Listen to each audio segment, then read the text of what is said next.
What is up, everybody, and welcome back to another episode of the AK Show with your boy AK the Ref.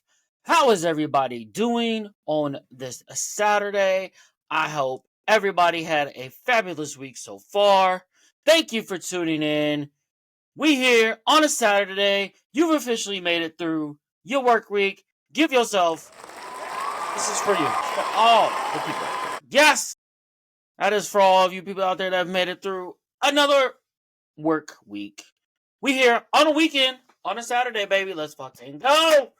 Don't forget to hit that subscribe button on the YouTube channel. I think I'm going to start posting these podcasts on Spotify, Apple Podcasts. Video portion is going to be on YouTube. That's the main one. And then I'm going to start posting the audio versions on Spotify and, other places like Apple Podcasts, Google Podcasts. Anywhere that you can put podcasts, I'm going to post it there. So thank you for tuning in. Subscribe to the YouTube page. I hope everybody had a fabulous week so far.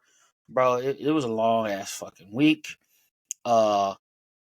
Really, it was like the first week back with like a full 5-day work week because I work at a school and here in Kansas City, and we had some snow. We had some below -20 wind chill, and so we were like a whole week without school. Like after we got back from we were supposed to have conferences, and then snow happened, cold happened. We didn't go to school for like a whole nother week. It was literally like a mini spring break before spring break, but it was cold, so it wasn't enjoyable. It felt like a long week. It felt like a long week, but in the midst of that happening, I coached basketball in middle school. 2 of our games got canceled. We didn't know if we were going to make it up because our tournament was this past Monday, so we still have to make up those 2 games, but it's just 2 more games. But we did have our tournament with the A1 team because we have 3 teams in middle school. A1, most of the A1 players are not going to play because they already finished the tournament.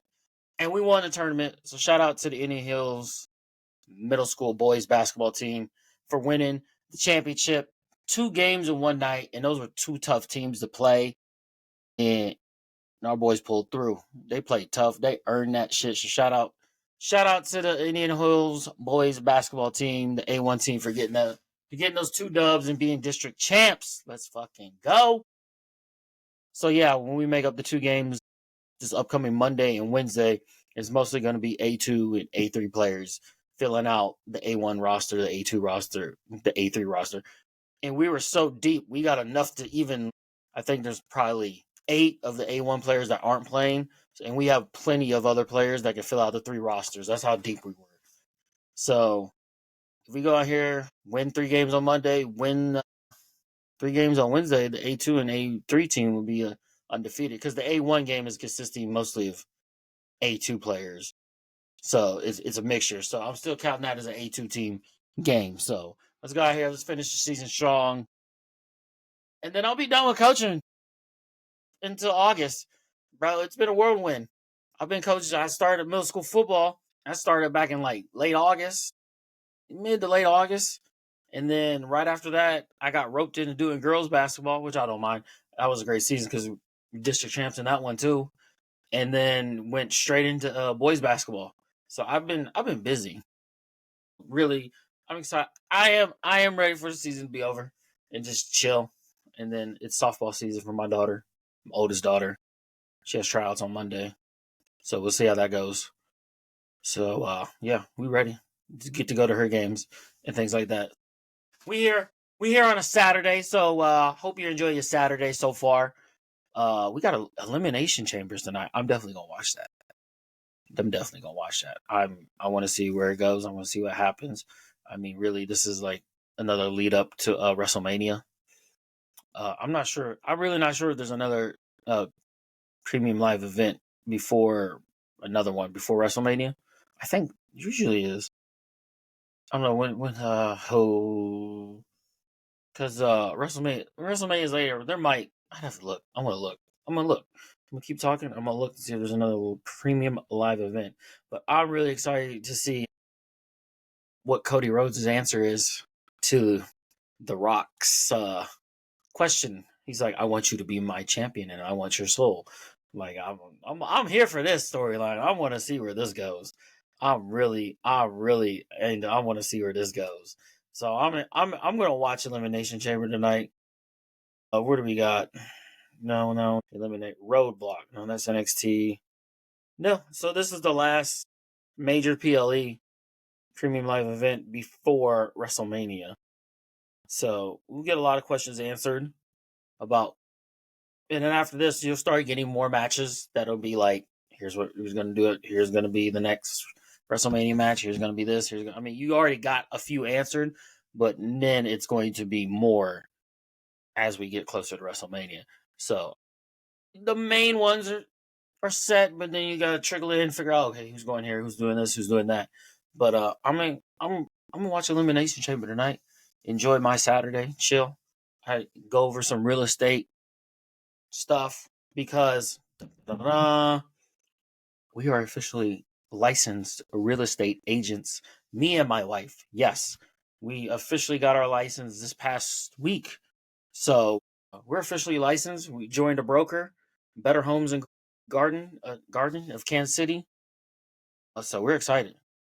We're just like in the beginning, like the onboarding process. So it's gonna be a minute, but we're in here. We're starting a new journey. I'm excited. She's excited. Let's get it. That brings me to another quick note before we get into this episode. Me and my wife are going to start another podcast, separate from this one. And this one's going to be audio only, not going to be video because she doesn't want to be on video. But I think we're going to do a podcast just detailing our journey as a newbie real estate agents, especially at the age level we are.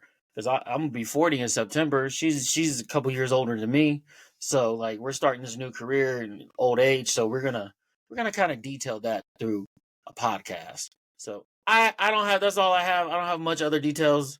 We haven't really talked about it. She had mentioned like, let's do a podcast. I was like, are you gonna be on it? Because I'm not gonna do it by myself. She's like, yeah. I was like, you gonna do video? She's like, no. I was like, we can do audio only. I was like, yeah. So that is going to be in the works. I don't know the name of it. I don't know when the first episode is going to drop, but be on the lookout for that. I'll let y'all know. So I'm going to be having two podcasts out here. One, the AK show, where we talk about sports and entertainment, and then there's going to be the real estate one, audio version only, with me and my wife, newbie real estate agents. The journey, because we're going to see where this goes. I'm excited. Let's go. But today's episode, I'm going to talk about Chiefs because the combine is happening right now in Indianapolis. Free agency begins March 14th, March 12th, somewhere around that time. And like a tampering period, legal tampering period starts before then. And then we're on our way to the draft, the end of April. So it's getting exciting. But today I want to go over some news broke. I want to go over the Chiefs and what I think they need to do in the offseason to get this team back to full strength.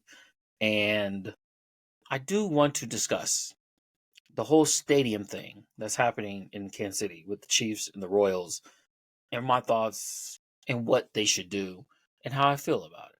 So let's get into the Chiefs. We'll stay the stadium stuff for last. The Chiefs, we're in the offseason. Listen, the day after the Super Bowl, probably a couple days after the Super Bowl, I was like, okay, it's time to go in the offseason. Where are we at? Because you really think about it, the combine is happening right now, and the Super Bowl happened, 2.5 weeks ago, something like that? 2 weeks ago? 3 weeks ago? I mean, we're already at the combine. So we're already gearing up in the offseason. Free agency starts in a few weeks. And then before you know it, we're hearing the end of April for the draft.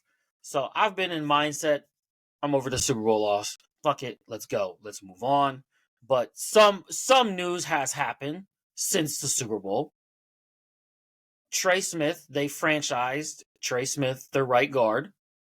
Get into that in a little bit because they had been working out on the deal. They were working on trying to get him re-signed, and then they put the franchise tag on him. And then we had got confirmation yesterday, the day before, that Travis Kelce is coming back for a 13th season. I don't know if he officially said it's his last season, but we can all expect it will be since he's not under contract past this season. So I expect this to be his last season, and they're calling it the last dance. And he had mentioned that the Super Bowl left a bad taste in his mouth, and there had been other reports going around that he was battling some type of sickness, and that's not an excuse. The rest of the team still got manhandled. They got their asses whooped, and the Eagles were dealing with the same type of sickness, but I think theirs was earlier in the week. So if you're getting like sick earlier in the week, you got time to recover compared to if you get sick like on Friday, it's like I have 2 days to recover, or sick on Saturday, you have 1 day to recover. It's hard to play with a sickness, but that's no excuse. But I could see that because he just looked like he was not in it. And if you're sick, you really like you're battling sickness, your mind is not really in the game because you're not feeling good. So hopefully, but I'm not making that excuse. The Eagles whooped our ass. Like they deserve that. They earned that. I'm not making an excuse. But I want to see us as a full healthy team with an actual left tackle, people not sick, and let's fucking go. So he's coming back for a 13th season. Like I said, that left a bad taste in his mouth. And he's gonna come. And he even said, I'm gonna come back in the best shape of my life, and we gonna get another chip. So and Mahomes cut his hair. And you already know that. I mean, I'm telling you, man, I'd watch out for this team. People are gonna say I'm just being a homer. Let's be real. Yeah, the Eagles are gonna be good. They're still gonna be one of the best teams in the league. But don't think the Chiefs ain't gonna come back stronger this year. They're gonna look like a different team, but don't think they ain't gonna come back stronger. Don't think they're not gonna take that loss and use it as motivation to get better. I promise you that. But the Chiefs have some moves to make. They have some decisions to make. So let's get into it. So let's start with what the news is of Trey Smith being franchise tag. So the 1 year franchise tag for him, I think they said is about $23 million for the 1 year once he signs it. I'm not sure if he's already signed it yet, but I'm looking at overthecap.com, and it says it's already they're using that already on there as a cap hit. So that puts the Chiefs at 17 million. And the cap number went up. Like the total salary cap went up. Like, what did it say? Like 50, 60 million, something like that. They earned more money this year, which may attribute to Taylor Swift watching football and more of her fans watching football. So, hey, you can sit here and hate Taylor Swift, but she's bringing more money to the NFL. She's bringing more viewership, which in hence brings more money, which increases the salary cap so teams could play players. Teams could go out in free agency and add that player or resign the player. They were like, you may have a few players that you can only resign one, but oh damn, salary cap went up. I may be able to resign to somebody else. And so you can sit here and hate her all you want, but don't act like she's not bringing in new viewership and that's increasing the revenue of the NFL, which in turn can increase the salary cap. And maybe your team can sign, oh, I could sign another guy to keep. And maybe even go out in free agency and spend a little bit of money. So the salary cap is going up. But like I said, they put Trey Smith under the franchise tag. And so here's the thing. Really, there was two players that really the Chiefs had to make a decision on. Trey Smith, Nick Bolton. I'm not gonna say Justin Reed because I think they're not gonna consider re-signing him. Not that I don't think he's a good player. I think he's a good player, just maybe age, and they already have a Hicks and they have Brian Cook, which I think would be your two safeties. But I could also see Justin Reed taking like a a discount, so he could say maybe for another year or two. But we'll have to see. But really, the big decision for our team this year was in terms of players you need to make a decision on if you want to resign them was Trey Smith and Nick Bolton. And my whole thought was like, I mean, I love Nick Bolton. I think he's been a great linebacker for the Chiefs. But if I had to pick between the two, I'm picking Trey Smith. I know he's a beast in the run game, and he's decent in pass blocking. And I think their whole thinking is like, well, if we get rid of Trey Smith, if we let him walk and sign Bolton, yes, we keep our linebacker core together. But now I have to fill two positions on the offensive line instead of just one. Because if you let Trey Smith walk, now we got to figure out what are we doing at right guard, what are we doing at left tackle. Now, some people say you can move Kingsley over to right guard, and then you can go get your left tackle. but we don't know if that will work. And we know Trey Smith, what he's capable of. We know what he is.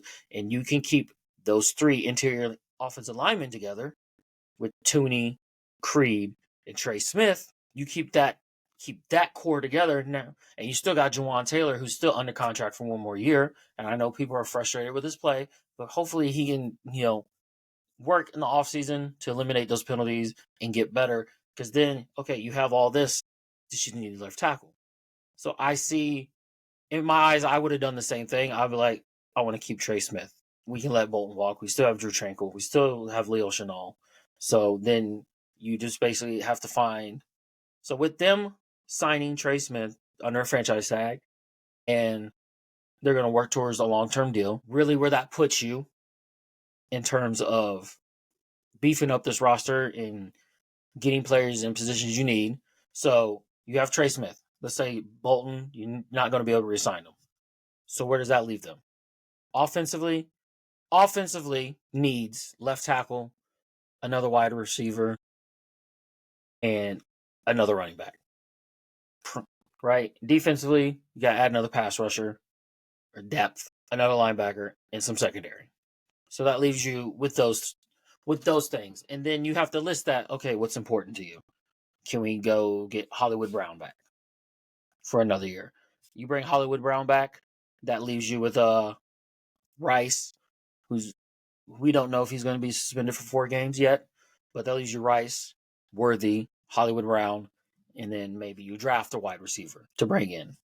Because then you still got Kelsey, you still got Noah Gray, you draft a running back, because they said this running back class in this year's draft is very deep.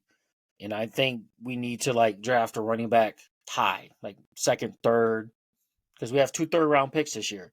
So I think you need to draft a running back high. Find somebody that has that breakaway game-changing speed. Like, I love Pacheco. He's still going to be good, but he's coming off.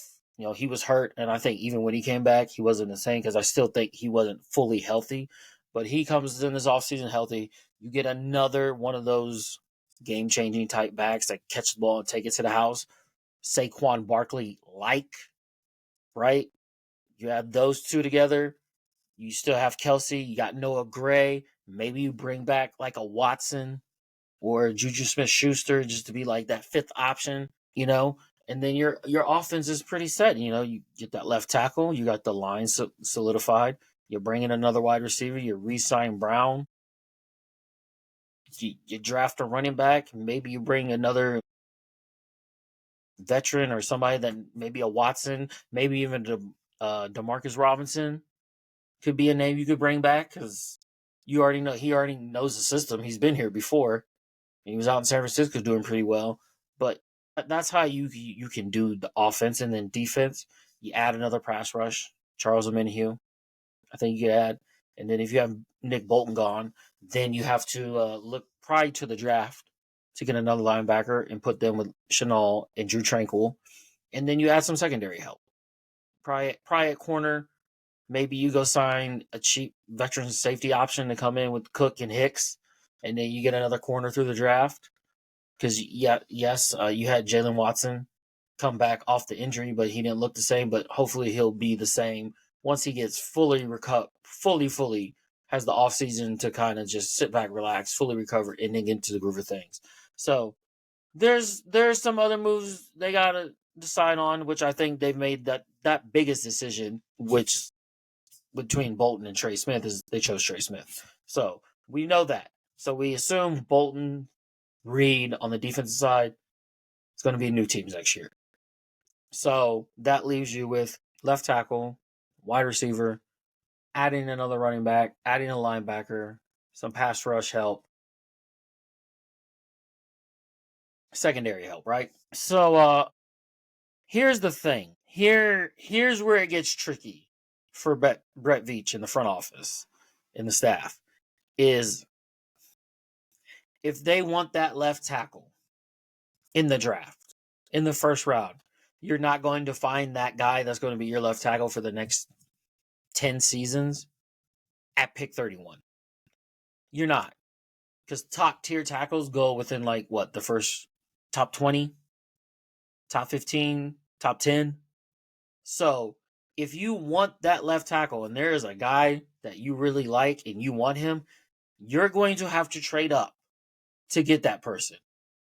That means you are going to have to give up some draft capital to move up. Because this year, the Chiefs do not have a lot of draft capital. Now, they can always use draft picks from next year's draft.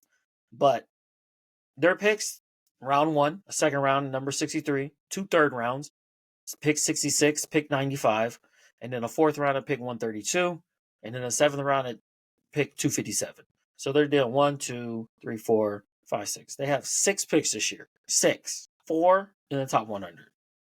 Right? So if they want to trade up, they're basically swapping. So say they trade up to pick 17. I'm just throwing a random number out there. Say they trade up. Before I get to that, I don't know why these NFL analysts and draft people continuously saying when a team trades up, they gave up this first round along with another first round. No. If the Chiefs trade up to like pick 17, those two teams, you didn't give up your first round pick because you're still picking in the first round. You're just swapping. Like when we traded for Mahomes and saying they gave up 2 first rounders, I'm like, they didn't give up 2 first rounders. They gave up 1. Like they didn't give up this pick because they're still picking in the first round. All they're doing is swapping places. And then they gave up a pick the following year. Yes. But when they swap places, they're not giving up a pick. They're swapping places because they're still picking in the first round. I've never understood why they say it like that. It makes no sense to me. So say the Chiefs want to trade up to 17, right? And so the Chiefs and that team who's ever picking 17 are going to swap. So now the Chiefs are picking at 17. The other team is picking at 31. And then let's say the Chiefs give, 2 third-round picks. Now they give up those 2 third-round picks because they no longer have them. But they're still picking in the first round, and I don't understand why we just don't say they swapped, and this is what they gave up. Because they're just swapping positions in the first round. It's not like they gave up this pick to move here. They're literally swapping places. I just don't understand that. But back to it. If the Chiefs want to trade up, they're going to have to give up some draft capital, right? So if they want to trade up to 17, let's say, to get that left tackle, if there's one there, they're going to swap positions with that team that's at 17. So they'll pick at 17. The other team will pick at pick 31. And then they have to decide, okay, what else are we getting? We swapped, basically. 2 third-round picks. And a fifth, I don't know. That's with them and the team. If I'm moving to pick 31 to 17, trying to move in the top 20, 2 third-round picks. I mean, you're still picking at pick 31, and you gain 2 third-round picks. And let's say your team already has 2 third-round picks. I mean, that's pretty deep. I think that's a good swap. I think that's a good trade because they'll say it as, oh, they gave up a first round and 2 third rounds when really they really swapped. I mean, that's how the people on ESPN and NFL Network, when they're doing the draft that night, if the Chiefs traded up to inside the top 20, it's like, oh, they gave up a first round and 2 third rounds when technically really they just swapped positions in the first round. But nobody's ever corrected them on that, and it makes no sense to me why they say it in that terminology when they're just swapping positions. And then the other picks, they're giving up, yes. But, yeah. So let's say they say that, and then they give up 2 third rounds. I think that's a fair trade. You're still picking. In the first round, right? And then you get 2 third-round picks. You can find players in the third round. And then maybe you get to the second round. I got some extra draft capital. Maybe that team could trade back into the second round and pick up another second-round pick for another player. I mean, that's how teams view this. They'd be like, okay, we get these extra picks, and then maybe we can help it to trade up to get the player we really want if we need to, or maybe even get another pick into the second round. So there's all that type of thinking. But if the Chiefs want to trade up, they're going to have to give up probably like 2/3. In my head, I have 2/3. I don't know why. I didn't get that from nobody. That's just, if they want to get up there and get that left tackle, I'm thinking it's got to be like the 2/3. Was it pick 66 and pick 95? I think that's what it is. And if they want more, come on now, we can't give up more. So here's the thing with that. You want your left tackle. Everybody, all the fans. I've heard it on the radio. I've seen it on social media. All the fans want the Chiefs to finally draft that left tackle instead of using the 1 year stopgap guys or 2 years. They want that consistency at left tackle, and you need it because that's probably the second most important position on the team to protect your $500 million quarterback, right? And that would help solidify the rest of the offensive line because it already is. But you add that fucking solid left tackle right there, boom, let's go. It's time to go to work. So here's the thing. I went over this last night in my head. Here's the thing. Here's how this goes. You want that left tackle. Cool. In the draft, you wanted them to trade up, they're going to have to give up some. I'm assuming they're going to give up those 2 third rounds. They have their 3rd round pick and then the one they received from the Tennessee Titans for trading L'Jarius Sneed last season. So let's say they trade up. They swap positions and they're somewhere in the top 20. They give those 2 third round picks to the other team.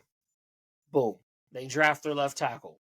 What does that leave them in the draft? 2nd round, a 4th, and a 7th. That leaves them with 3 picks left after they take the left tackle. That leaves them with a 2nd round pick at pick 63, a 4th round pick at pick 132, and a 7th round pick at 256. Now, keep in mind, you do that, you still have some other positions you need to fill. Now, maybe you might have filled a couple in free agency. Maybe you re-sign Omenihu. Maybe, and you re-sign Brown, right? So that kind of gets your pass rush. But now you're still short at linebacker. You're still short in the secondary. You still need another running back. So you got secondary, linebacker, running back, and then another young wide receiver. Because if you just have Brown, Rice, and Worthy, that's only 3 receivers. You still need another one. Even if you bring back like Justin Watson, I would still like them to go in the draft. So let's just say those 4. Receiver, running back, linebacker, secondary help. Right? Now you only got 3 picks left. 1 in the 2nd round, 1 in the 4th, and 1 in the 7th. So now you're like trying to add some more pieces to it, but you spent draft capital to trade up. So now what do you do with that 2nd round pick? Do you go running back? Do you go linebacker? Do you go secondary? Do you go pass rush? Do you go wide receiver? And then you have a 4th round pick. And then you have a 7th round pick. Now, granted, Trey Smith was a 6th round, or 5th or 6th round. Pacheco was a 7th round. You can find a player in the 4th round. You can find a diamond in the rough in the 7th round. They don't happen all the time, but they can happen. So you have that option. You trade up. You get rid of those 2 third round picks because you wanted to trade up because you had to get your left tackle. And I wouldn't be mad at them if they did that. But you're sacrificing something else. You're sacrificing another position. Maybe you go into free agency, like I said, you get Brown, you get Charles Omenihu. You're still short at linebacker, you're still short in the secondary, and you could use another wide receiver and another running back from this draft class. And that leaves you with 3 picks left if the trade goes down this way, where they give up those 2 third round picks they have this year. Whereas the other option is you use another 1 year stopgap guy. Maybe you resign DJ Humphries. He's able to come in, get a full offseason, be healthy, work out, do something different so he can stay healthy and he can come in here and be a solid player for this year. And then the next year's draft, you go and get that left tackle. Because listen, if you can have the crystal ball and you could tell me DJ Humphries could come in here, play every single game, and be a solid left tackle, sign me up. Sign me up. And not get hurt, be solid for the whole entire season and playoff run. Sign me up for 1 year, sign me up for that. I'll take that right now. Because then they could use their 1st round pick. Then that leaves them with 4 picks in the top 100. Now we can go get that wide receiver. We can go get that running back. We can go get another pass. We can go get that linebacker. We can go get that secondary help. We could use those 4 picks, wide receiver, running back, linebacker, a secondary help. And this is basing this off if they re-sign Charles Omenihu. They put out Hollywood Brown maybe out a 1 year deal. They put DJ Humphries at left tackle. Cool. Let's use these 4 picks to add another wide receiver, get another one of these running backs in this deep running back draft class, get a linebacker, and get another DB. Because now I got that. And then you still got the 4th round pick where maybe you can take a left tackle. Maybe you can take an offensive lineman that could be like a project. Get him 1 year and see what they can do. You never know. And then you're trying to find diamonds in the rough with like that 4th round pick, maybe an offensive tackle, and then the 7th round pick, another diamond in the rough, another project that it can work. Because now I was like, okay, we got DJ Humphries, right? I'm assuming that this is how it would go down. If you did it this way, you got Hollywood Brown, you got DJ Humphries. On defensive side, you re-signed Charles Omenihu. Okay, use the draft to get running back, receiver, linebacker, and DB. And that's how we roll. And yeah, maybe they have some veteran free agents here and there for some depth, right?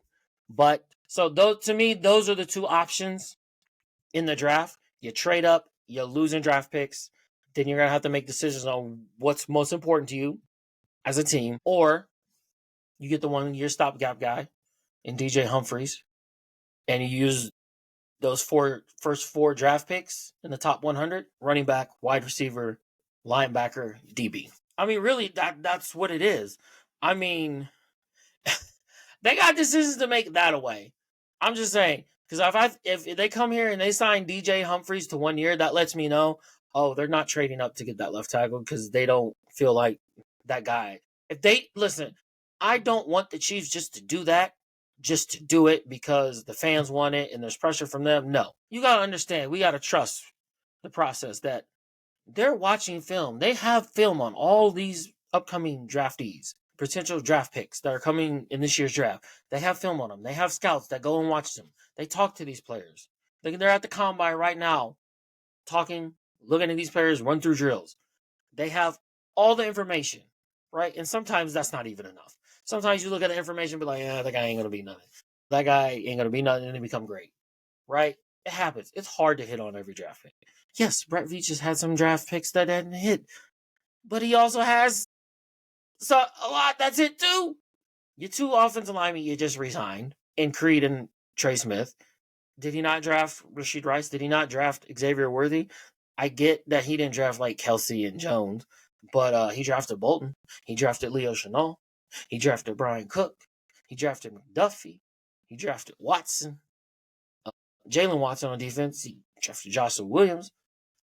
Decent, good, solid role players. Nickelback. Watson's your other guy next to McDuffie. Who else did he draft? Yes, he's drafted Wanye Morrison and Kingsley, right? And those didn't work out at left tackle. It's okay. You don't hit on everything. He drafted Pacheco in the 7th round. He's been a pretty good addition. I'm sorry, he has. He was hurt last year. So when people say, hey, he's a 7th round running back playing like a 7th round running back, it's kind of hard when you're hurt. I'm just saying, but Pacheco's been fucking good for this team. Let's not act like he hasn't. And yes, he wasn't a GM when he drafted Mahomes, but if you talk to everybody in the organization, it was Brett Veach that was looking at him and putting that in his, you need to draft this kid. It was Brett Veach that was watching him multiple years while he was in college saying, you need to draft this kid. Yes, it was John Dorsey that was the draft person that drafted, what's his name? Drafted Mahomes. Yes, he picked Kelsey. He picked Jones. Yes, 3 of those players are like the keys. They're like the foundation of this team. I get that. But then don't act like Brett Veach didn't come in here and draft other players. Yes, he's had misses, but he's also had hits. And that's how that works. You're going to have misses. You're going to have hits. You're not going to hit on everything. Because if you did, you'd probably be undefeated every season. You'd probably be in the Super Bowl every season. If you hit on every single draft pick, you would no longer need to spend any money to re-sign any players. You would just be keeping moving along. Boom, boom, boom, boom, boom, boom, boom. Right? When their contract, we don't need you. We know we're going to hit on this guy. Come on now. You're going to miss. You're going to hit. And he's had more hits than he has misses. All right? So, like the left tackle situation, yes, I want them to draft that left tackle. I'm okay with them sacrificing somewhere else to get that left tackle solidified. And then you're going to have to use what you have left to draft some diamonds in the rough and hit maybe on one of the hit on one of those. But I'm okay. To be honest, like I said, I want that, but if the guy's not there, I don't want them to force it and be like, we had to go make a move and get this guy. If they're not in love with that guy that they want, I don't need them to trade up. And here's the other thing. Even if there's a guy there they want and they want to trade up and the trade doesn't happen, remember it takes two people to make a trade happen. If the other team's like, no, we don't want to trade with you, they're not going to. You got to remember that too. For it to happen, you could say the Chiefs should have traded up. Well, maybe they did try, and maybe there was nobody to trade with because the team didn't want to give them what they wanted. Or, it takes the other team for the Chiefs to trade up. It's a two-way street. It's not one way. You may want the team to trade up, but they have to have a partner to do that with. If nobody's willing to, then you gotta do what you gotta do. Really, even if they sign DJ Humphries, they can still go draft that left tackle and trade up and get him. You can have that as a security, because what if you can't trade up? What if another team's not willing to do business? What if they're like, no, we're not, no. Or they're asking too much. And be like, no, we're not going to pay that amount in draft capital. Absolutely not. So I think maybe they should, if they feel confident in DJ Humphries and getting an offseason and come in here, sign him to a 1-year deal. And then you can still go trade up and get your left tackle. But maybe have him in there as a backup to was like, we tried to trade up. We offered this. We offered something. Nobody was willing to. But we have DJ Humphries. Let's keep it moving. Let's fill the rest of our needs through the draft. And we'll move on. We'll be fine. So I want them to go get that left tackle. But if a guy's not there that they don't want, don't force it. I'm okay with them using a 1-year stopgap guy at left tackle. And you fill your other roles, and let's go into the season and let's fucking go.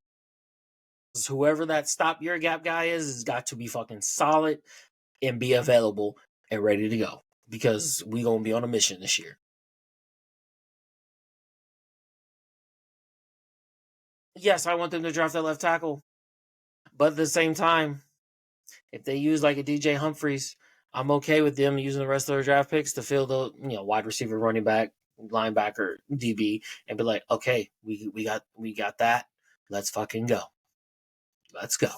So I'm like leaning that way towards them wanting to draft the left tackle, but then I'm starting to get the other way, because I'm like, you can add a lot of more pieces, because really top 100 picks should be players that are starting or getting lots of play time right away. Top 100 picks. So I look at that and I'm like, you can get a lot of help offensively and defense. You could get 2 offensive players, 2 defensive players. I'm not even talking about O-linemen, because you're not going to get like the top-notch offensive tackle at pick 31 or the second round, unless somebody just drops that wasn't supposed to drop and they just dropped. Then you're wondering, okay, why did they drop? And then you want to take that risk? I don't know. But yeah, the top 100 picks, those first 4 picks, first round, second round, and 2 third rounds, you could fill out a lot of positions. You could fill out a lot of needs with that. So it's just depending on which way they want to go and how they feel about the left tackle class this year, and how they feel about if there's a guy worth trading up for. Because if there's not, don't force it. Yeah, I think it's going to be interesting. I don't think they're going to trade up. I think they're going to look at like a DJ Humphries for 1 year, and then they're going to fill some other needs, like secondary help, linebacker help, maybe even pass rush help, wide receiver, another running back. I've heard this, like I said, I've heard this class is really deep at running back. I think we could use another one. It's gonna look interesting, but I'm excited to see where it goes. Free agency is gonna tell you a lot. Like if they go and re-sign DJ Humphries, that's gonna tell you a lot in this year's draft of what the Chiefs might be planning to do. Free agency is gonna say some stuff, and before people get started and say the Chiefs don't have, because right now enough money to sign anybody, they're at 17 million right now. That's with Trey Smith added to the his 1-year deal, 23 million on the franchise tag. Listen, people actually think the salary cap is real. It is, But there's ways to move money around to give yourself more money. Don't act like the teams that are in salary cap hell are in salary cap hell. There's ways. There's ways. You can extend somebody's money to stretch their money out.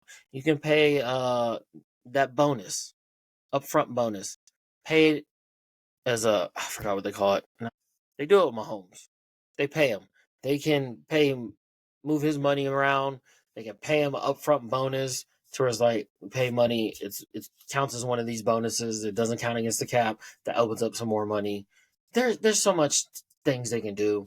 They can extend Tooney, stretch out his money. I mean, he's still going to get paid. They even can do the same with Kelsey. They can extend him to stretch out that money. And there's so much you can do. And then even once you get that $23 million off the books, I think that cap number will go down if you get Trey Smith signed to a deal to where it's like 4 years, X amount of dollars. Now that cap comes down a little bit. And they're saying, well, you can't keep doing that with Mahomes. Listen, they can do whatever they want. Because they keep talking about, well, if you keep doing that, eventually in like 2 years, he's going to be making $85 million a year. Well, we'll cross that bridge when we need to, huh? How about that? Because they can always extend him. They can always add more years and just extend that money more. So when people say the salary cap, they have no money on the salary cap, I'm like, bro, have you not seen the Chiefs work the salary cap before? What was it? A couple years ago, they had like $1 million in cap room, not like maybe under $1 million, and somehow they're able to sign this guy, and this guy. And we're like, huh? And that's when you realize the cap is just a cap number. There's ways to move money around to make it stretch out the cap. And it went up this year. So maybe that's why they're able to get Trey Smith and be like, sign Trey Smith. Oh, yeah, let's go. Let's go. It's going to be, I'm excited. I'm excited for the season. Because I know Kelsey and Mahomes, they're going to come out with a vengeance. Chris Jones is going to come out with a vengeance. Tooney, he's got, as long as he can just play at his normal position, left guard, he's going to come out with some vengeance.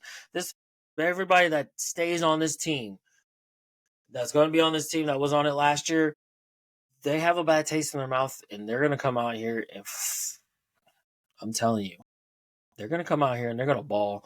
They one goal and one goal in mind. Get back to the Super Bowl and win it.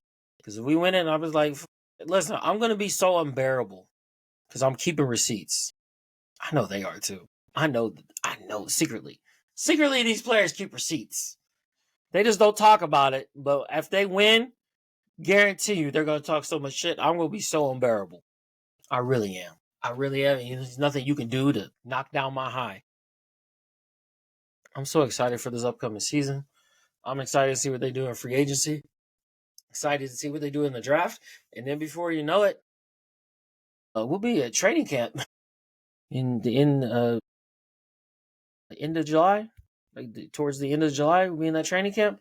So let's fucking get it. So let's see what the Chiefs do in the next month when free agency starts. And then as free agency gets closer, you'll start to hear rumors. And then let's see what they do in the draft. I'm excited. So with that said, we're going to take a quick break. And then on the side, I'm going to talk about these stadiums and how I feel about it. We'll be right back. Let me know in the comments, if you're a Chiefs fan, what you think the Chiefs should do in free agency, what you think they should do in the draft.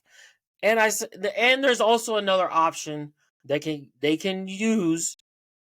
do, since Trey Smith is franchised, they can trade him and pick up some draft capital. That still leaves you with an open right guard spot. This happened last year when L'Jarius Sneed got traded. And I was thinking, like, you should at least get a second for L'Jarius Sneed, and he got a third. So I'm like, okay, maybe teams don't value him that high as us fans did. So even if they decided to trade Trey Smith, don't think they're going to get some exuberant amount of picks. Don't think they're going to get a second round pick. I think the highest they'd probably get is a third, probably, for him. They get you another number 3, depending on what pick that is, if it's next year's draft. But yeah, there's that option, but I don't think the tag was for that. I think the tag was to give them more time to work out a deal so he can't talk to any other teams. So I expect him to be back. Like, yes, something can happen to where it's like a team could call them up and be like, hey, we're offering you this, and be like, hold on, timeout. They're offering us what? That could always happen too, because maybe the other team really wants him. So that could always happen. But I'm 95% sure the tag was just to get a deal done so he can't negotiate with any other teams. So there's that on that. I just thought about that, and just wanted to put that out there. That you could trade him, but I don't think you'll get what you think they should get back in return, because maybe other teams don't value him the way you do as a fan. Moving on, if you live in the Kansas City area, whether you're on the Missouri or the Kansas side of Kansas City, to me, I don't look at it that way. I look at it as a Kansas City metro, right? If you look on a map, right, and you see it's like a square. It's called the Kansas City metro area. And when people ask me for where I'm from, what do I say? I say I'm from Kansas City. I don't mention state. I don't mention my specific suburb city. I don't mention that I'm from this state or that state. I just say I'm from Kansas City. Now, people in Missouri might say I'm from KCMO, but I highly doubt it. I highly doubt that they say I'm from KCMO. No, you don't. I think if somebody from Missouri is out of town somewhere else and somebody asks me, hey, where are you from? They'd be like, I'm from KC. That's all you say. You don't say KCMO, KCK. You don't say the little suburb you live in. Like, when people ask me where I'm from, I don't say, I live in Mission, Kansas. I'm like, where the fuck is that at? Oh, it's in Kansas City. Like, oh, okay, that's all you had to say. When people ask you if people ask anybody where they're from and they live in Kansas City, they're going to say, I'm from Kansas City. I'm from KC. You can use the abbreviation. I'm from KC. Oh, you from Kansas City? And then they might ask, well, what side of the state line? If they really know their stuff, be like, what side of the state line you on? Be like, oh, I'm on the Kansas side. So it's like KCK? Not technically. I live in Johnson County, right? Technically, KCK is in Wyandotte County. But I don't look at it. I don't call it KCK. I don't call it KCMO. I just say, I'm from Kansas City. The Chiefs, the Royals, Sporting, the Current, the Mavericks, the semi-pro hockey team, the Monarchs, the semi-pro baseball team, they are all in Kansas City. Some are on the Kansas side of the state line, some are on the Missouri. But in reality, this is Kansas City. And so the whole thing with the whole stadiums right now, and we're talking about the two major teams, the Royals and the Chiefs, right? Because they had the vote last year about the Royals wanted to move downtown. They want a downtown stadium. They had the vote. The Chiefs got in on the vote, and they were going to make some updates to Arrowhead, and the Royals were going to get a new stadium downtown. The vote didn't pass because people didn't like the Chiefs' updates that they wanted to do at the stadium. And here's the thing. The stadium is getting old. You're not going to add big, dramatic upgrades to an old stadium. Because if you're going to do that, you might as well just rebuild a new stadium. So, and I don't think people like that. I think they liked the Royals' idea, but they didn't like how the Chiefs' updates were. They were very minimal. But like I said, that stadium's old, and you're not going to add some dramatic upgrades and renovations to an old stadium if you're planning to build a new stadium in X amount of years. So what's the point of adding however much money it costs to add those renovations? So we had that vote, it didn't pass. So now that vote didn't pass. They were like, hold on, no, wait, no. People didn't want. There were some people complaining. There was people complaining about a downtown stadium for the Royals, and be like, their biggest complaint was, where are we going to park, bro? Here's the thing. I've been to a few. I haven't been to the stadium, but I've been to a few cities because I've gone to do WWE extra work where a team has had downtown stadiums. I've been to Cincinnati. They had the Reds are downtown. They have their downtown arena, and the Bengals stadium is like not too far from downtown. I consider it kind of downtown because you drive past, you can still see downtown in that it's not too far from downtown. So I consider that downtown-ish. Maybe I'm wrong. I only been there once, and when I was driving in, I was like, oh, that's where the Bengals play. And then downtown was like right here. It was a lot closer to downtown than what Arrowhead is in the Truman Sports Complex is to downtown Kansas City. I feel like the proximity was a lot closer in Cincinnati. But they still have their baseball stadium downtown. And their baseball stadium is right next to their downtown arena. I just got back from there, Indianapolis. They have their downtown arena. And they have the downtown football team. Their football team is downtown, their stadium. And then Minnesota, the Vikings, their downtown arena. And the Twins. Literally, it's like the Twins baseball stadium is connected to their downtown arena, which I forgot the name of it. And then probably 2-3 blocks away is the Vikings M&T Bank Stadium. No, it's not M&T Bank Stadium. Oh my God, what's the name of theirs? Their indoor, weirdly, oddly shaped stadium is like a few blocks from the other two venues. So when people say that we don't have the parking, but I just named 3 cities that basically have at least one to 3 venues downtown, and park is not an issue. You act like the Royals moving downtown, there's not going to be any parking. You act like if they voted today and they did a downtown stadium, people in this fucking city, for some fucking reason, always complain, there's no parking downtown. You act like they're not going to have time to figure that out. The stadium's not being opened the next day after they vote on it. If they vote yes, they still have a lease at Truman Sports Complex.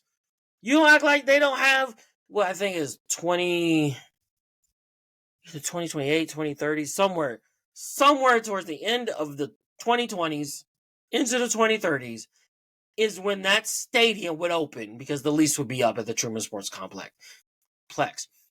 I'm not sure of the actual date, but I know, what are we in, 2025? That is another 4 or 5 years from now before, right, a new stadium would be built. You don't think they could figure out, hey, let's add some parking here, let's add a parking garage here.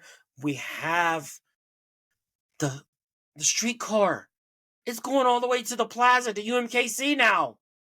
You don't think we can figure out parking? Maybe add a garage here, add some more garage here, maybe add a garage somewhere along the lines of the streetcar where people could park their car there, get off, get on the streetcar, and go downtown. Like, you act like we can't figure this shit out. You act like the people cannot figure this out in time, right? So it just boggles my mind that everybody's hung up on where we gonna park. Where we gonna park? There's nowhere to park. You at a downtown stadium, it's already congested. There's nowhere to park. You don't think they'll add parking? You don't think they can have time to figure that out? Huh? 31. Because I was looking it up. 31 is when the lease is up. That is 7 years from now. I think they could figure out parking by then, right? They could figure it out. Because we're in 2025. No, I take that back. That's 6 years from now. I said 2031, 6 years. I was thinking 2032. I was thinking we were still in 2024. But that's 6 years from now. That lease is up at the Truman Sports Complex.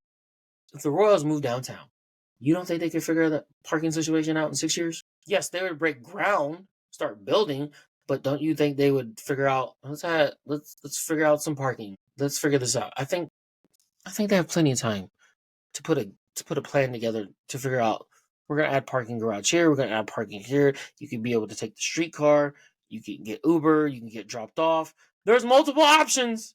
And I think a lot of people in these cities that do have these like multiple venues downtown, I think a lot of them use the public transportation or they get dropped off. You don't need to drive. I get it. You want to drive. You want your own car. But at the same time, there's other ways to get to the venue, to get to the stadium. It's not necessarily driving. Now, a Chiefs stadium downtown wouldn't work because our whole thing before the game is tailgating. We need to have that parking lot to tailgate. Baseball, nobody really goes and tailgates for baseball, right? You go in there, let's go. Like, we're going to the baseball game. We're gonna eat the food. We're gonna get, you can get your hot dog. You're gonna get your beer. You can get your drink. Kids are gonna get their pop, their cotton candy. You can get some popcorn. Dippin' Dots. You're gonna get maybe some nachos. You're going to say you're gonna enjoy that. Football, us for the Chiefs, it's tailgating. For the Royals, it ain't much tailgating. So you don't need no big, humongous parking lot. You put a parking garage here. You can take the streetcar. Like I said, it's going all the way to UMKC from the fucking River Market all the way to UMKC. Don't act like there's not going to be any parking options or options to get to the game. That's just an excuse. That's just the dumbest thing ever, right? And the whole thing, why we're having this vote, is because the teams do need new stadiums. It's time. You can only do so much renovation, right? And if we want to get bigger events here, we're going to have new stadiums. Specifically, the bigger events would be at Arrowhead. And they need a new stadium with a dome. They do. Indoors. It needs to happen. It's time. I get you want them to have that advantage with the weather, but it's time. It's time, right? The Royals, they could use a new stadium. Downtown stadium, I would love it. The view would be amazing. It'd be great. Cardinals have their baseball stadium downtown. It is right next to their P&L version. They have whoever built that area in St. Louis, the same people that built P&L in Kansas City. They have like their version of P&L. It is legit across the street from the Cardinal Stadium. And I've been there. I was like, oh, this is nice. You can go to the baseball game, and then you can just go across the street to their version of P&L and eat, and drink, and listen to some music or watch other games on TVs. And theirs is like indoors. Like their whole thing is indoors. I actually kind of like it more than ours, even though their stage is smaller. Our P&L area is built for more concerts. Theirs is built for more like come in, watch games, eat food. They have a tinier stage. They still have some of the same restaurants and bars, but theirs is all indoors. Ours is like outdoors, and then you can go inside to the other bars and restaurants. They're two different, but I think they have the they were designed by the same company. I think I'm pretty sure they were, but like I said, it's right across the street. Let's have the Royals just move downtown. We can figure out parking. I heard some other people will like because they want to build like apartments next to the complex, right? They want to build some housing. I've heard people say, "Well, if I can't afford to live here, we don't want it here." Listen, or they even have where it's like, well, they have billions of dollars. If they want to build their own stadium, they can use their own money. Listen, that's not going to happen. That's not going to happen. They're not going to. And it is not like the Royals are not putting any money towards it. They are. They're putting like $1 billion or $2 billion. They're just asking, hey, help out. You want to keep the team? Hey, this is what we have to do. It's not like they're asking the taxpayers in Jackson County to fund the whole thing. They're putting money. They're putting billions of dollars towards it too. Don't forget that. But don't think that the owners are going to fund the stadium themselves. Because if they do, you don't want that. Because if they fund the stadiums themselves, they're going to have high ass ticket prices because they want to make their money back. Because if it costs $15 billion to build this new stadium and they fund it, watch some ticket prices skyrocket. Yes, it's going to go up. Ticket prices with the new stadium, regardless if taxpayers help pay it or the owners fund the whole thing. Yes, the prices are going to go up because they still have to make their money back of what they put into it. But if they fund the whole thing, those ticket prices that are going up compared to when you help with the taxpayer money, if they fund the whole thing, it's going to go way up here, and you ain't going to be able to afford to go to the games no more. There's that, and if you decide, we don't want to fund the stadium, cool, we'll go somewhere else. There's other cities that want us. San Antonio wants a baseball team. Where else? Who else don't have a baseball team? It's probably somewhere in Kentucky, right? There's other cities out here that would gladly take your team and fund them and be like, oh, they don't want it, we'll take them. We'll take them down here. Let's go. We got room down here. We got money. We'll give you whatever you want. Don't act like that can't happen. Don't act like it can't happen. And to me, listen, I don't care where either of the Chiefs or the Royals at on either side of the state line. I don't care. I really don't. Just as long as they stay in the Kansas City metro area. Once they leave to a new state, like a new, you know what I meant. Once they leave Kansas City, they go to Texas, they go fucking Utah, whatever, wherever somewhere else don't have a baseball team that really wants one, Nashville, anywhere else, right? Indiana, they don't have a baseball team. They go somewhere that one of these cities don't have a baseball team. Yeah, that's when we're going to be like, well, they shouldn't have left. Well, you didn't want to pay for it, so they fucking left. And they have every right to do. They don't have a lease. They don't have the lease to the venue. They're going to fucking leave. Know that. And it's not a fear tactic. It's something that can legit happen. It really is. We could lose both of these teams. Can you imagine that? Can you imagine losing both your football team and your baseball team to other cities? And then you're stuck. Like, the Rams moved. Missouri's already lost one team. Now we're on the verge of losing two teams to maybe the other side of the state line, or maybe even another city completely. Because the Rams went back to California, and now they're stuck there because they didn't want to get a new stadium, and he took off. The Raiders moved to Las Vegas because Oakland didn't want to build them a new stadium. San Diego lost the Chargers because they didn't want to build them a new stadium, even though I think the Chargers would have been better off in San Diego compared to LA, because to me, The Rams are LA's team. The Chargers, every time they have a home game, there's more fans of the other team in the stadium. I think they would have been better off in staying in San Diego and just working out a deal with the city to get a new stadium. But here we are. Oakland, they didn't want to build a new stadium. NFL wanted a team in Vegas. They're like, hey, Vegas is all yours. They're like, cool, we're moving. We're getting a brand new stadium. It really comes down to them getting a new stadium. Like, if they want to, they're going to ask. And if the taxpayers aren't, if the people that live in that city aren't going to pay for it, they have every right to move. Their lease is up. Okay, when their lease is up, we're moving. We broke ground on a new stadium here. We're moving. Once that happens, goodbye. The team is gone. If you decide we don't want the team, we don't want to help them, give them the money they need to build a new stadium, and they get that deal with another city, and they start breaking ground on that stadium, that is done, deal, sealed, delivered. You have lost that team. You can't. There's no going back. There's no going back. Once they break ground on a stadium in another city, you don't ever get that team back. Maybe later in life, after that lease is up, but that lease ain't going to be up. Not in your lifetime, not my lifetime, maybe not in the next lifetime of who's the next generation, right? Because what, the Rams, they were in California, they went to St. Louis, now they're back in California, right? So, and like the Raiders, they were at LA, they went to Oakland, now they're in Vegas. So, like, once a team breaks new ground on a stadium, that's where they're moving. That construction is not stopping. Once they break ground, it's going to continue. And if they break ground in another city, if it comes out that the Royals have come up to a deal, say Nashville, and they break ground, the Royals are gone. The Royals are gone. If they've broke ground in Nashville, goodbye. There's nothing you can do about it. There's nothing Missouri can do about it. Kansas can do about it. The states, they're gone. They're going to Tennessee and Nashville. If they've broke ground on another city somewhere, that team is gone. They're not going to stop. They've already got the funds. They got the deal. They've signed it. Let's go. So this is why it is important for these teams to stay here, because it's part of our city. I just want them to stay in the general Kansas City metro area. I don't care what side of the state line they are. I hear people in Missouri say, well, if the Chiefs go over to Kansas, I ain't going to the game. Shut the fuck up. Then you're not a fan. You're more of a fan of the state you live in than your team. That's what that is. I live in Kansas. I go to the fucking Chiefs and Royals games. I have season tickets to the Chiefs. As long as they're in the fucking metro area. That's all I care about. And let's be real. How many season ticket holders?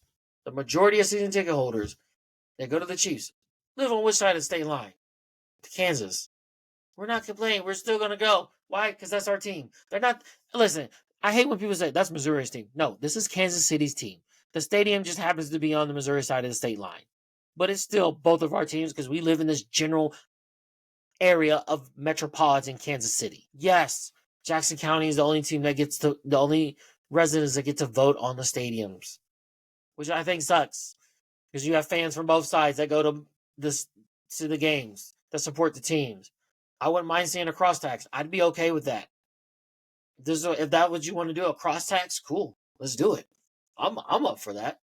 But like I said, I don't care what side of state line they're on, as long as they're in the general metro area of Kansas City.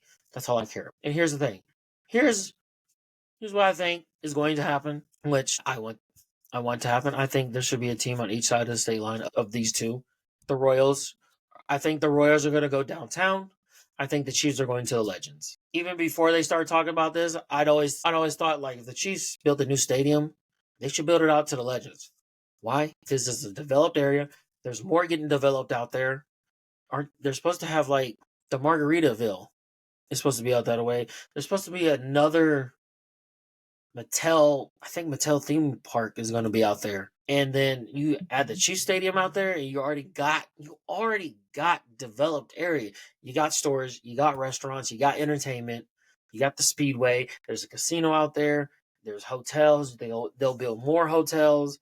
The Sporting KC's out there. The Monarchs are out there. It's a developed area. So the Chiefs move out there, and there's more coming as we speak. Margaritaville, and I think a Mattel theme park is coming out that way.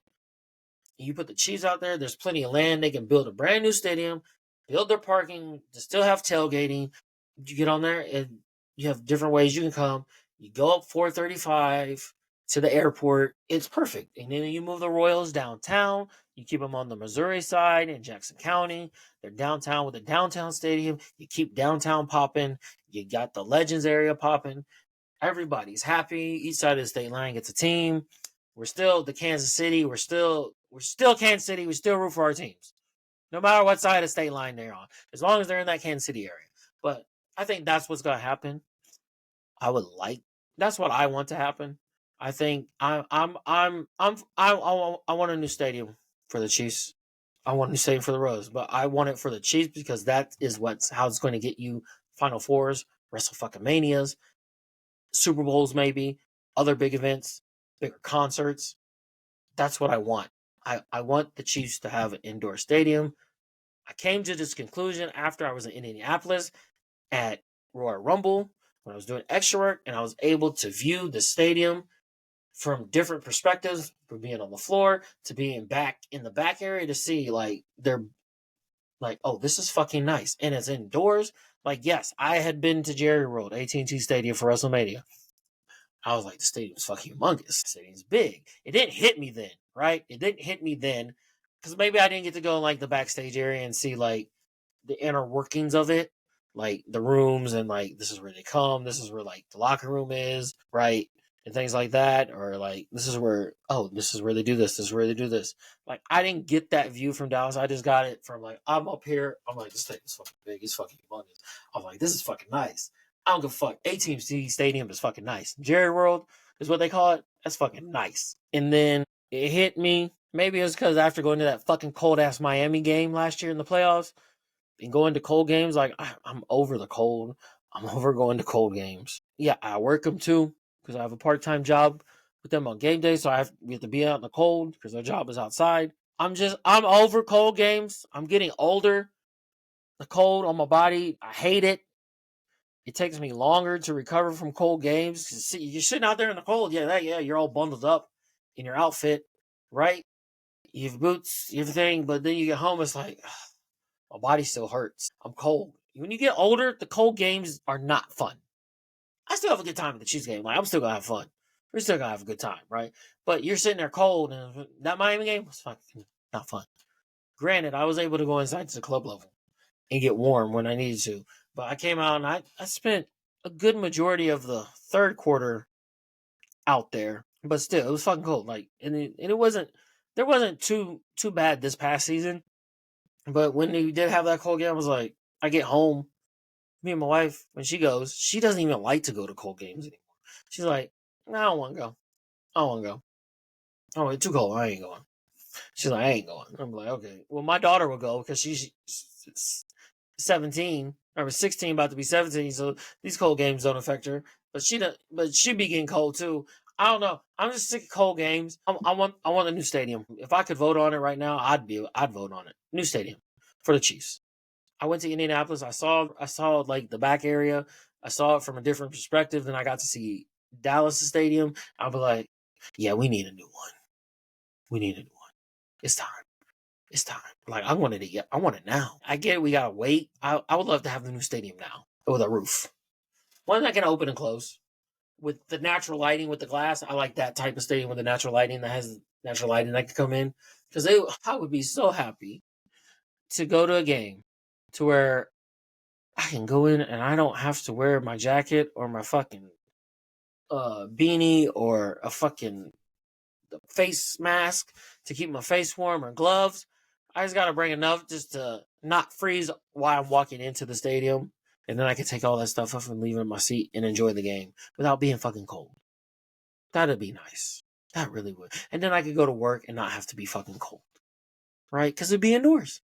It'd be nice. It'd be fucking great. I fucking love it. Like I'm here for a new stadium. Yes, I get it. If we get a new stadium, we're gonna get increased ticket prices. You're gonna get the thing where you buy your seat PSL, where you buy the rights to that seat, which I would do it.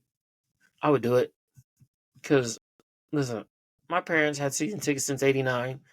Me and my wife, we're in charge of those season tickets now. Don't think I'm ever gonna give right. I'm not. I'm not. So if they build a new stadium and we got to do a PSL's premium seating license to have the rights to those seats, cool. because then you get the right to purchase tickets to the event. You get the right of first refusal, basically.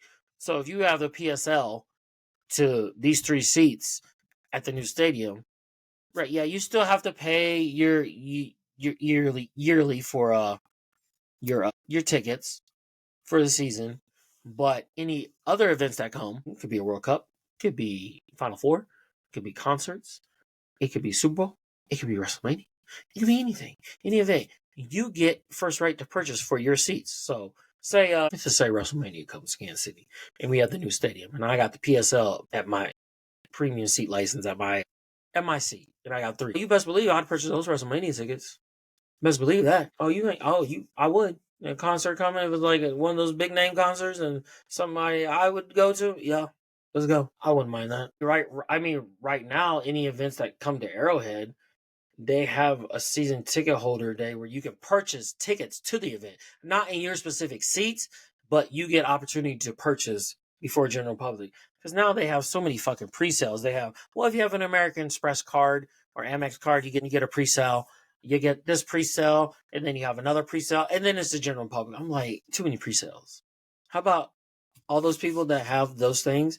They get pre-sales on the same day, and then let's go to the general public. I remember back in the day, it used to be like, here is a 1-day pre-sale, maybe 2 days before the event. Here's a pre-sale. It's going to last 2 hours, but you had to get the code. You had to be signed up and get the code, and then it would go and sell to the general public. But I remember before that, it was like, you don't get the ticket until it goes on sale to the general public. And so I'm like, oh, here it goes. So that I remember back in the days, you used to have to go up to Ticketmaster. They used to have Ticketmasters at different locations. You go stand in line and be like, or you go to the box office of the venue and stand in line and get it. I remember those days were fun. And I only did those for wrestling shows. Those are fun. Or I'd had to have my dad go and get in line, or I'd have to go get in line. Come on, who you barking at, bro? Who you barking at? Stop barking. No. Who's here? Anybody here? Go. Who you barking at? Trying to see if anybody here. He might hear dogs outside. He's always barking. But yeah. I want the stadiums. I want new stadiums for both teams. It's time. It's time to move into the modern era of these stadiums. Chiefs, they're gonna go to the Kansas side. They're going to the Legends. They're still gonna be Kansas City Chiefs. They're still gonna be the same team. The only thing that's gonna be different about them is the new stadium. Same with the Royals. They're going to have a downtown stadium. It's going to be lovely. Parking is going to be fine. Don't stress about it. And we're going to build our community up as a whole on both sides of the state line. And we're going to keep it rocking. And we're going to get some big events. And let's fucking go. That's it. That's all I got. I want the stadiums. I want the indoor for the Chiefs. And I want a new stadium for the Royals downtown. Chiefs go to the Legends. And let's get it. I'm happy. Let's get it. Now, one thing before I get out your hair is people are saying that they should just keep the stadiums where they're at. Listen, there's nothing around that area. Nothing's been developed. There's no restaurants. There's no housing. There's no entertainment. There's no hotels. There's a gas station and a Taco Bell. There used to be a Denny's, but I think that closed down. There's a Taco Bell, a gas station with a Subway inside that gas station. That ain't it. You wonder why they want to move. They want to move where everything else is at. Now, had that area been developed, maybe they would just be like, we'll stay here. Or maybe just the other team would be like, we want to move downtown. Here's how this would have gone. If this area where the Truman Sports Plus complex is at had been developed over the years, and you built entertainment, you built hotels, you built restaurants, you developed the area, maybe it's like, okay, the Royals, they want to go downtown because they want downtown baseball. Now the Chiefs, they'd be like, the area's developed. We'll build a new stadium where old Kaufman used to be, and then where the old Arrowhead used to be. We'll build some entertainment area there, along with the entertainment that's been developed around over the years, and they're continuing to develop. You can have that, but you can't complain when the Chiefs want to move and the Royals want to move because there's nothing around there. The Royals want to move downtown and make downtown better than what it already is, and the Chiefs just want a new stadium, and they're going to go out somewhere where it's a developed area, and the Legends is the developed area. That's what that is. That's why they want to leave the Truman Sports Complex. It's not because that's the Royals, they want to go downtown. But had that area been developed, the Chiefs would stay there and just build a new stadium where the old Kaufman is. But that's not happening. The Chiefs are moving to the Legends. The Royals are moving downtown. In the story, I don't think either team is moving out of the Kansas City area. I don't think that is. The Kansas side of the state line would not allow that to happen. If they need to, they will take both teams. They would. They'd be like, come over here. We'll build you both stadiums. Come over here. We got you. So I think the Kansas side would not let either team leave the Kansas City area. I truly believe that. So I don't think they're going anywhere except one's going across the state line to the Legends, one's going downtown on the Missouri side. And then we're going to have new stadiums in 2032, like at least up to 2031. So you'd have those new stadiums ready to go that season, right? So yeah. So I'm excited to see what it holds, but that's all I got for today. Thank you for tuning in. Don't forget to hit that subscribe button. Don't forget to like, share the episode, comment on, if you're from the Kansas City area, comment on what you think they should do with the stadiums. I want to know how you feel. How you feel about the stadiums. Let me know. Comment on what you think the Chiefs should do in free agency in the draft. And that's all I got for you. Like I said, thank you for tuning in. I really do appreciate it. I'm going to get out your hair. I'm going to go watch Elimination Chamber later after I get this all edited and uploaded. And I'm just going to sit back and chill and enjoy the rest of my weekend. I hope you do the same. Have a blessed afternoon. Have a blessed evening. Have a blessed rest of your weekend. And until next time, I am out. Peace. Let's go. Yes, sir. Took my sunglasses off. I'm out. Let's go. We got it. I'll say. Huh. I was thinking of something. Don't worry about it. But we out of here. Hold on. What does that say? I saw something on Twitter. Hold on. I guess this would be some Chiefs update. I don't know how accurate it is, but it's per Tony Pauline, who's an editor and NFL draft analyst at sportskita.com. He is saying the Chiefs are not considering an extension for running back Isaiah Pacheco until the season starts and the former 7th round pick proves he's back to health in prior form. Yeah. I can see that. I mean, you don't have to extend people until you need to, right? Just like I said before, I wouldn't have extended Jordan Love until he proved it for a whole season instead of just part of a season. But so we'll see. Isaiah Pacheco, I think he'll come back healthy. I think he'll get back to form. But I still, like I said, I want to see them add another running back. But I'm out now. I just saw that. Let's talk about it. We here on the podcast is what we're here to talk about, right? So I'm out your hair. Until next time, like I said, again, peace.